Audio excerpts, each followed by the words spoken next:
मोदी जी आज हमको 4 ब्राह्मणों की कहानी सुनाएंगे। कहानी का शीर्षक है बुद्धिमान कौन। बहुत ही हास्यमयी कहानी है। अगर आपको कहानी अच्छी लगे तो वीडियो को लाइक जरूर करना। हाँ तो मोदी जी शुरू करो। हाँ तो भाइयों, एक प्राचीन समय की बात है। एक गांव था। उस गांव में 4 ब्राह्मण रहते थे, जिसमें से 3 ब्राह्मण बहुत ही पढ़े लिखे थे, लेकिन एक ब्राह्मण पढ़ा लिखा नहीं था, पर वह बहुत होशियार था। पढ़ा लिखा इसलिए नहीं था क्योंकि वह गरीब घर से था, लेकिन वे चारों ब्राह्मण आपस में घनिष्ठ मित्र थे।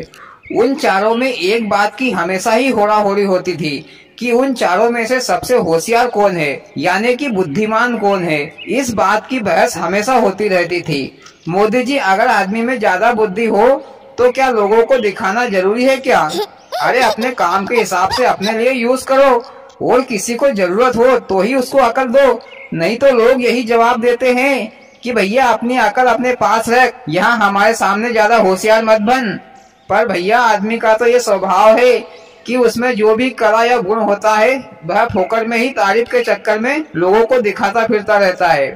पर भैया अक्लमंद लोग तो कला और बुद्धि का प्रदर्शन वही करते हैं जहाँ पर जरूरत हो, चाहे जहाँ नहीं करते।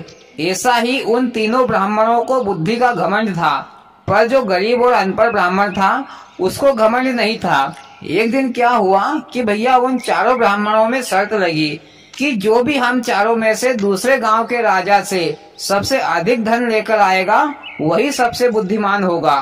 तो भैया वो तीनों ब्राह्मण तो बोलने लगे, हाँ हाँ क्यों नहीं, हम क्या किसी से कम पड़ते हैं क्या, चलो अभी चलो भले ही। पर भैया वो अनपढ़ ब्राह्मण था, वो कुछ नहीं बोला, बस चुपचाप ही रहा। दूसरे दिन भैया वो चारों ब्राह्मण दूसरे गांव के लिए निकल पड़े। चलते चलते 2 दिन हो गए। वे चारों ब्राह्मण एक घने जंगल में पहुंच गए।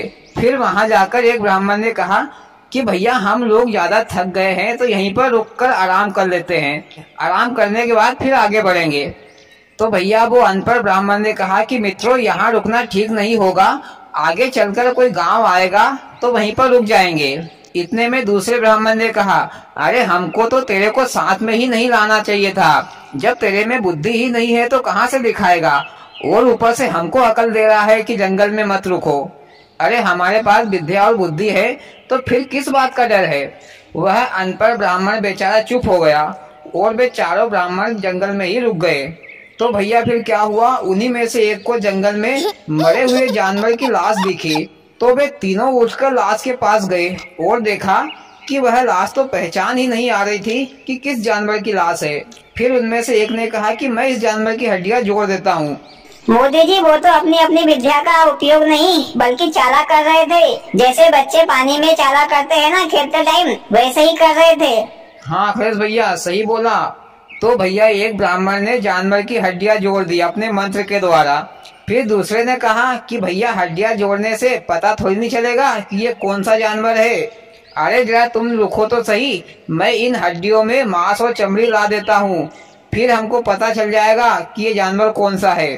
तो भैया दूसरे ने उन हड्डियों में मांस और चमड़ी ला दी तो देखा कि वह एक शेर है। जो लाश थी वह शेर की थी। मोदी जी लगता है कि ये शेर उनको खा जाएगा। अरे भैया ऐसे कैसे खा जाएगा, शेर कोई जिंदा थोड़ी नहीं है जो खा जाएगा।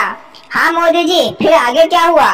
फिर भैया तीसरे पंडित ने कहा, चलो अब तुम लोग दोनों पीछे हट जाओ, मैं इसमें जान डाल देता हूँ। तो वो गरीब ब्राह्मण ने कहा कि भैया हो तुम अपनी सारी विद्या बुद्धि यहीं पर आजमाने लगे हो, फोकट में जानवर के पीछे। अरे तुम लोग इसको जिंदा कर दोगे तो तुम लोगों को ही खा जाएगा, फिर तुमको भागने के लिए रास्ता भी नहीं मिलेगा। तो फिर वो पंडित ने कहा कि भैया हमने विद्या बुद्धि हासिल की है, इतने सालों कठोर मेहनत की है, तो क्या झक मारा है क्या? अरे हम जिंदा कर सकते हैं तो मार भी सकते हैं, डरपोक कहीं के। फिर वह भैया ऐसा कह के आगे बढ़ा। तो भैया फिर से गरीब ब्राह्मण ने कहा कि भैया हो जब मौत सामने आएगी ना तो सारे मंत्र संत्र भूल जाओगे, फिर तो काला अक्षर भैंस के बराबर दिखेगा। तो वो पंडित जोर से बोला, तू अपनी बकवास बंद कर और मेरे को अपना काम करने दे। फिर वह मंत्र पढ़ने लगा शेर को जिंदा करने का। इधर वह गरीब ब्राह्मण एक बड़े से पेड़ के ऊपर चढ़ गया और इधर मंत्र पढ़ते ही शेर जिंदा हो गया। और शेर ने जोर से दहाड़ मारी, यानी कि जोर से आवाज लगाई। तो भैया वो तीनों पंडित तो डर के मारे कांपने लगे। तो भैया उनमें से एक ने कहा कि भैया तुम तो शेर को वापस मार दो, अपना मंत्र पढ़ो। तो वह पंडित बोला कि भैया कहाँ का मंत्र, कैसा मंत्र, मैं तो सारे मंत्र भूल गया हूँ शेर की दहाड़ सुनकर। इधर भैया शेर भी काफी दिनों का मरा पड़ा था, तो वह भी भैया बहुत भूखा था। तो शेर ने तीनों को एक एक झापड़ दिया। इतने में ही तीनों पंडित उनका सत्यानाश हो गया, तीनों मर गए। और शेर ने तीनों को आराम से खाया पिया और मूछों पर ताव देकर वहाँ से चला गया। मोदी जी, वो जो झाड़ पर बैठा पंडित वो तो बच गया होगा, उसने अपना दिमाग सही जगह इस्तेमाल किया। हाँ भैया, वो झाड़ पर बैठा पंडित तो बच गया, क्योंकि सही समय पर सही बुद्धि का इस्तेमाल किया। और वो तीनों पंडित गलत समय पर गलत जगह पर गलत काम में विद्या बुद्धि का इस्तेमाल कर रहे थे, इसीलिए फोकट में मर गए। तो भैया कहने का मतलब है कि पढ़ा लिखा आदमी ही दिमाग वाला नहीं होता, बल्कि अनपढ़ आदमी भी दिमाग वाला होता है। भले ही उसको पढ़ना लिखना नहीं आता है तो क्या हुआ, पर भैया दिमाग तो उसके अंदर भी होता है। वाह मोदी जी, वाकई में कहानी में दम था। और भाइयों, आपको कैसी लगी मोदी जी की कहानी? अच्छी लगी हो तो प्लीज वीडियो को लाइक और चैनल को सब्सक्राइब करें। भोलेनाथ सबके साथ।